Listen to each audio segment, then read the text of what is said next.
Boy band. Siapa yang pertama kali menciptakan boy band? Kalau ditelusuri, masih ada hubungan yang kuat antara boy band dengan sekelompok anak-anak atau remaja yang sering disuruh tampil di atas panggung bareng-bareng. Waktu itu, belum banyak yang sadar bahwa pertunjukan kayak gini bisa menghasilkan jutaan bahkan miliaran uang dan mendatangkan banyak fans dari seluruh dunia. Dan di video kali ini, gue akan menceritakan sejarah gelap boy band. Hampir semua materi yang gue bawain di video ini disadur dari video Bailey Sarian, salah satu YouTuber favorit gue, dan mungkin kalian juga bakal suka konten-kontennya yang sangat menarik. So, tanpa berlama-lama lagi, langsung aja kita bahas. Welcome to Ruang Gelap.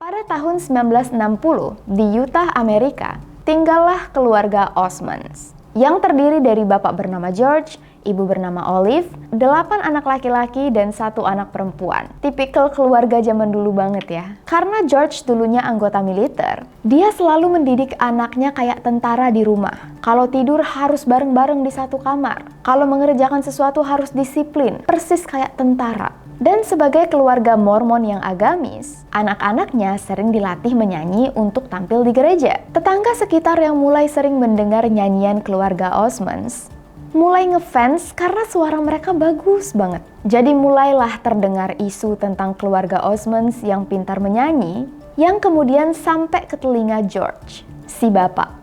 Karena merasa anak-anaknya bisa terkenal dan kaya, George mendaftarkan anak-anaknya untuk tampil di acara pencarian bakat di Disneyland. Tapi enggak semua anak-anaknya yang ikut tampil, cuma Alan, Wayne, Donnie, dan Jimmy.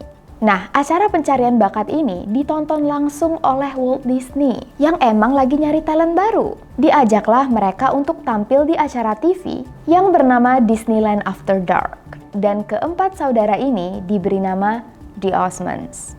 The Osmonds mulai dikenal, diajak tampil di banyak acara TV. Mereka diajak pindah ke Los Angeles dan dikontrak 5 tahun. The Osmonds sangat terkenal. 3 tahun kemudian, di sisi kota yang berbeda, tepatnya di Indiana, tinggallah keluarga Jackson, yang terdiri dari ayah, ibu, dan 8 anak. Tipikal keluarga 60-an.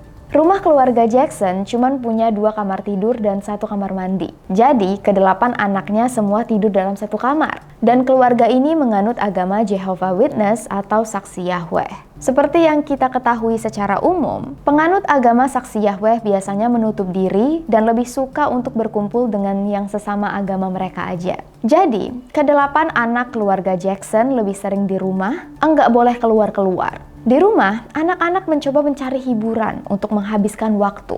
Kebetulan, ayah mereka punya banyak alat musik. Di rumah ada instrumen kayak gitar dan drum. Secara sembunyi-sembunyi, anak-anak ini mulai latihan musik. Tapi diem-diem, karena takut ketahuan bapak mereka. Nah, suatu hari, waktu mereka lagi asik main gitar, salah satu senarnya putus. Mereka langsung deg-degan. Karena berarti harus ngaku selama ini mereka sering mainin alat musik bapaknya sembunyi-sembunyi. Pas bapak mereka pulang kerja, mereka langsung ngaku, udah siap kena marah. Ternyata si bapak malah menyuruh anak-anaknya, coba-coba mainin musik kalian. Dan wow, si bapak tadi terpukau. Oh ya, bapaknya namanya Joe.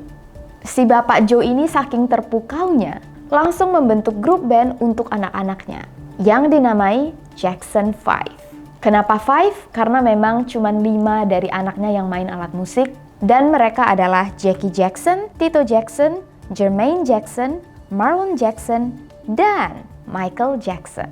Bapak Joe maju jadi manajer anak-anaknya. Mulai saat itu, Jackson 5 disuruh latihan setiap hari tanpa istirahat. Bayangin, mereka udah nggak boleh keluar rumah, terus di rumah disuruh latihan terus-menerus, dan kalau misalnya dianggap males-malesan, sering dicambuk oleh bapak mereka pakai tali pinggang. Kasian banget kan? Gue yakin mungkin awal-awalnya mereka excited boleh main musik, tapi lama-lama kalau diforsir terus, bisa stres juga. Anyway, setelah latihan susah payah selama berbulan-bulan, Jackson 5 tampil perdana di atas panggung gedung teater terbesar tempat orang-orang kulit hitam dulu manggung, yaitu Harlem. waktu mereka tampil, mereka nggak dibayar karena manggungnya sebagai kontestan acara pencari bakat. Yang menang bakal ditawarin kontrak dengan Steeltown Records. Dan hasilnya, Jackson 5 menang. Mereka kontrak label, ngeluarin lagu, dan dengan sukses, Jackson 5 mulai menyaingi The Osmonds. Cuman waktu itu The Osmonds lebih mudah terkenal karena mereka semua kulit putih. Sedangkan The Jackson 5 kan keluarga kulit hitam.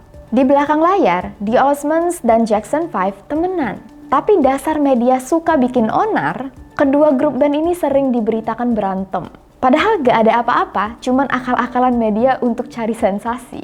Nah, kesuksesan Jackson 5 bener-bener wow banget. Mereka punya fans club yang disebut Jackson Mania yang tersebar di seluruh dunia. Kalau udah seterkenal ini, kita pasti mikirnya mereka kaya raya dong. Itu kan tapi di pikiran kita. Pada kenyataannya, Jackson 5 cuman menerima 3% dari royalti penjualan dan hasil manggung mereka. Bayangin, cuman 3% belum dibagi 5. Ibarat sekali manggung dibayar 1 juta, mereka cuma dapat 300.000.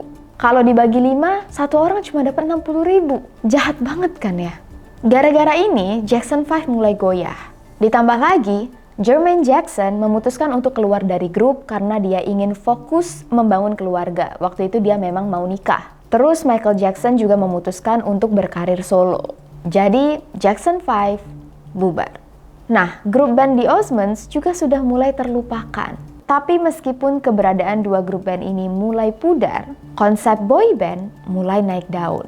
Kalau tadi kita ngomongin di Amerika, sekarang mari kita ke Puerto Rico. Tempat di mana seorang pria bernama Edgardo Diaz tinggal.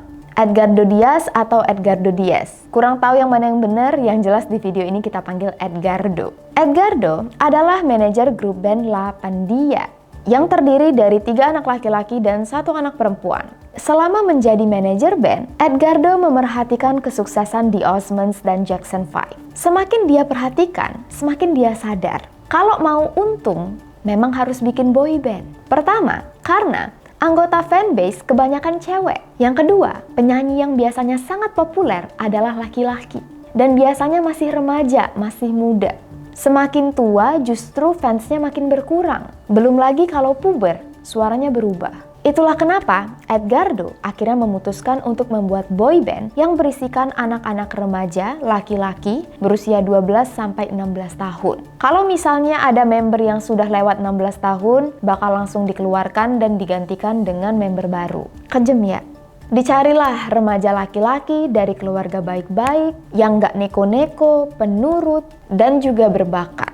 Siapa yang terpilih nantinya langsung diajak tur untuk keliling, manggung ke kota-kota. Kalau dipikir-pikir, kok bisa ya keluarganya ngasih izin Edgardo bawa anak mereka gitu aja? Jawabannya adalah karena uang. Kebanyakan member yang direkrut Edgardo adalah anak-anak dari keluarga yang membutuhkan uang. Jadi pertanyaannya bukan kenapa dibolehin, tapi lebih ke kenapa nggak boleh.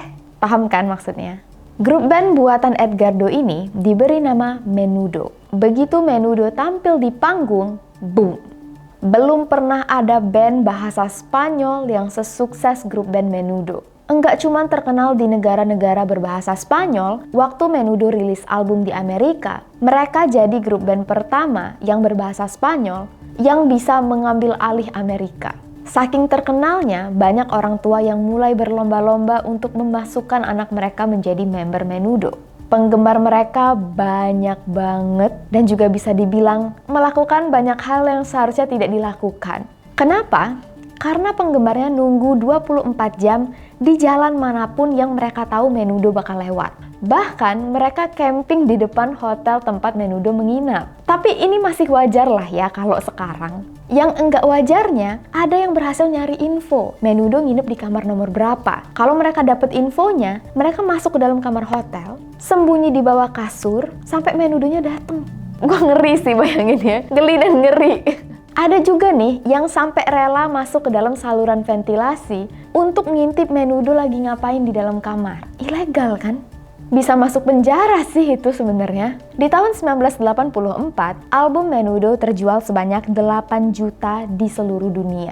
Dan di tahun yang sama, Ricky Martin juga menjadi anggota member Menudo. Tercatat sampai tahun 1991, sudah ada 28 member yang pernah bergabung di dalam grup band ini. Tapi kurang dari 2 tahun, semua member pasti pada cabut. Padahal mereka sukses banget loh. Jadi banyak yang bertanya-tanya, kok keluar?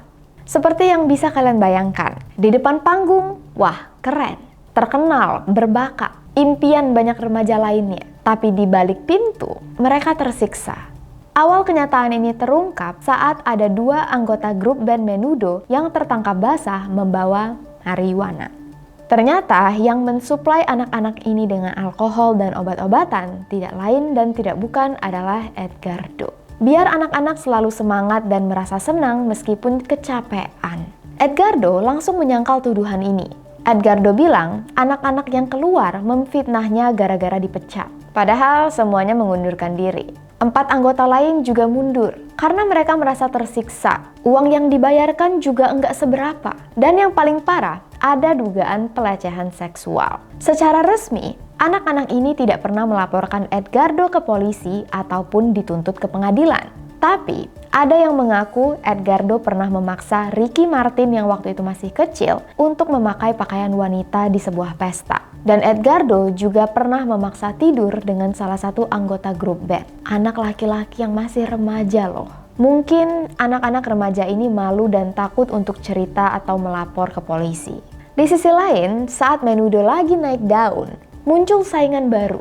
Mereka adalah New Edition, yang terdiri dari Ricky Bell, Michael Bivins, Bobby Brown, Rooney Dovu, dan Ralph Tresvant. Beda dengan grup band sebelum-sebelumnya yang selalu dibentuk oleh bapak-bapak yang ngaku sebagai manajer, New Edition membentuk kelompok mereka sendiri. Nah, waktu kelima remaja ini lagi latihan, salah satu dari om mereka ngomong, "Wow, kalian ini kayak edisi barunya Jackson 5. Makanya mereka menamai diri mereka New Edition, edisi baru. Supaya bisa terkenal, New Edition ikut pencarian bakat. Kalau menang, mereka bakal dikontrak oleh produser Maurice Starr, salah satu produser musik terkenal pada saat itu. Gak tau kalau sekarang. Nah, di akhir acara, New Edition kalah. Mereka cuma juara 2. Tapi saking terpesonanya, Maurice tetap menawari New Edition kontrak. Diajaklah grup band ini untuk tur bareng Maurice. Dan seperti yang bisa diduga, New Edition meledak, naik daun. Jutaan orang heboh dan langsung jadi penggemar. Begitu mereka selesai tur, datanglah hari gajian. Mereka nunggu dikasih cek. Dan waktu mereka lihat, sumpah gue ketawa bukan karena gue ngetawain, tapi gue gak percaya dengan cerita ini, kayak, kok bisa? Oke, ada yang mau nebak mereka dapat berapa? Gue kasih waktu deh buat kalian tulis di kolom komentar bawah. Tebak mereka dapat uang berapa? Wow. Oke, siap ya. Gua spill nih, New Edition mendapatkan uang sebanyak $1.87. $1.87. New Edition enggak terima dong. Masa iya, tur berbulan-bulan dikasih duit $1.87? Dituntutlah Maurice ke pengadilan. Berantem tuh. Ujung-ujungnya, Maurice dipaksa untuk membayar New Edition dengan adil. Setelah kasus ditutup, selesai, hubungan antara New Edition dan Maurice sudah rusak. Mereka nggak kerja sama lagi, New Edition lanjut meneruskan musik mereka sendiri, sedangkan Maurice sebagai balas dendam membentuk grup band baru untuk menyaingi New Edition yang dia beri nama New Kids on the Block. Sengaja namanya dimirip-miripin.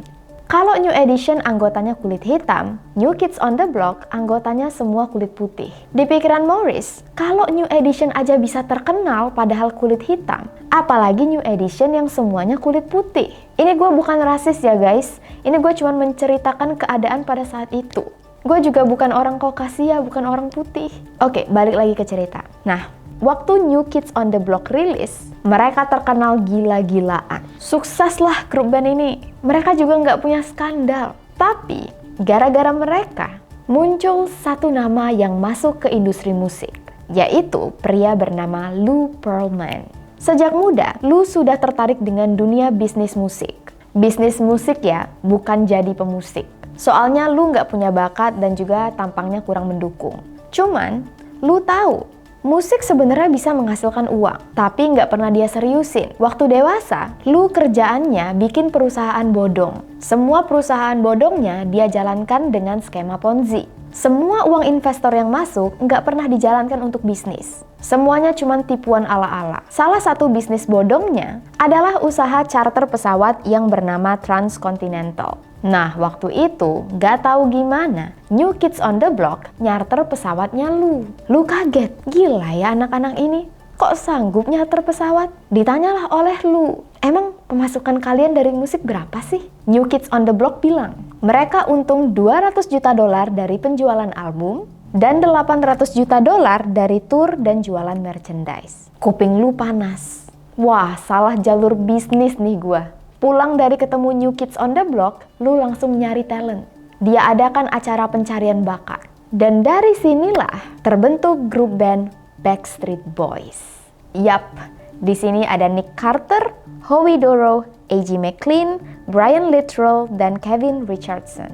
Yang gue yakin pasti banyak dari kalian yang tahu Backstreet Boys. Kelima anggota Backstreet Boys disewain rumah mewah. Supaya apa? Supaya fokus latihan. Sekarang juga banyak kan kayak YouTube yang bikin konten-konten serumah bareng. Nah, Backstreet Boys udah dari dulu melakukannya. Semua anggota member dikasih duit jajan, makan, antar jemput, mobil mewah. Pokoknya kehidupan idaman semua orang lah. Dengan penampilan dan bakat yang terus-terusan digali, Backstreet Boys mencapai tingkat kesuksesan yang belum pernah dicapai oleh boy band lainnya atau grup band lainnya pada saat itu. Lu senang, rencananya berhasil, duitnya banyak. Tapi, lu tahu, cepat atau lambat pasti bakal ada grup band baru yang menyaingi Backstreet Boys. Kemudian, lu dapet ide, gimana kalau saingan Backstreet Boys grup band dia juga? Tapi ini pinter sih, biar duitnya balik ke dia semua. Ibaratnya kalau Indomaret dan Alfamart punya satu orang, pasti untung banget kan? Jadi, lu bikin grup band lagi. Kali ini diberi nama NSYNC.